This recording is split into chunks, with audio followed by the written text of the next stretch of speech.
어대명의 기류 속에서 이재명 전 대표 조용한 행보를 최근에 좀 하고 있습니다.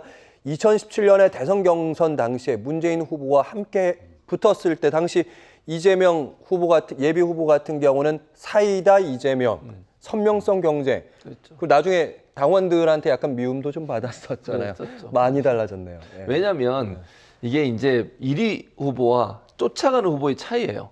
뒤에서 추격하는 후보 입장에서는요, 막 소리를 내야 돼요. 알려야 되고요. 그러니까 근데 1위 후보 같은 경우에는 조심을 해야 돼요.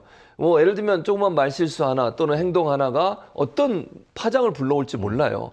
그러니까 앞서간 후보 입장에서는 가능한 정중동 행보를 합니다. 그래서 가능한 조심스럽게 움직이죠. 근데 뒤에 따라오는 사람 입장에서는요, 그게 필요 없어요. 당장 많이 알려야 되고 시끄럽게 해서 본인에 대한 관심을 끌어올려야 되기 때문에 그런 전략적 차이가 있다고 저는 생각합니다. 그러니까 지난번 대선에서는 뭐 지지난번 후보로 나왔을 때 그때는 그렇게 할 수밖에 없었던 것이 이재명 이제 당시에 뭐 도지사 입장에서는 본인이 이제 처음으로 나오는 것이고 나오는 과정에 있어서 본인을 알려야 될 필요가 있고 그럼 사이다 발언을 할 수밖에 없어요. 그러니까 지금은 뭐 대표도 역임을 했고 또 가장 강력한 대권 후보이기 때문에 그렇게 무리하다가 실수하는 것보다는 현재 가지고 있는 지지율을 계속 끌고 가는 게 중요하기 때문에 큰 행보, 큰 발걸음의 행보들을 주로 하지 이렇게 시끄럽게 만들고 소리를 내는 이런 행보들은 좀 줄이는 게 아닌가 이런 생각이 듭니다. 네, 후원금 모금 어제 그제 했다고 하는데 하루 만에 29억을 채웠다고 합니다. 3년 전보다 후원자가 무려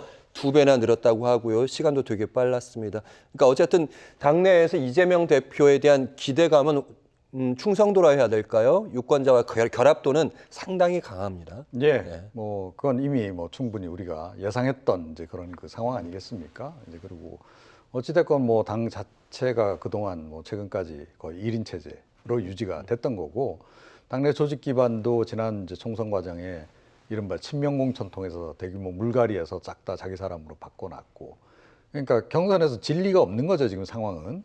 오히려 진다면 그게 굉장히 이변일 수밖에 없는 이제 이런 상황이니까 뭐 한마디로 지금 부자 몸조심하는 거죠. 예.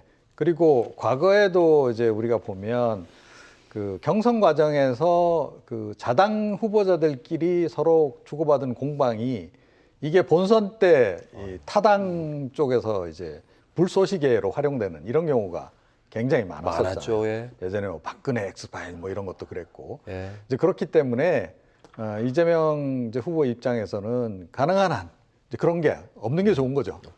더군다나 뭐 자기나 자기 또 주변 사람들로 해서 어떤 사소한 말실수로 해가지고 괜히 또 이게 또 분란, 논란 이런 게 생기면 또 곤란하기 때문에 당장의 경선을 걱정해서가 아니고 사실은 본선을 이제 염두에 두고 몸조심을 하는 거다. 이렇게 보시면 될 것 같습니다.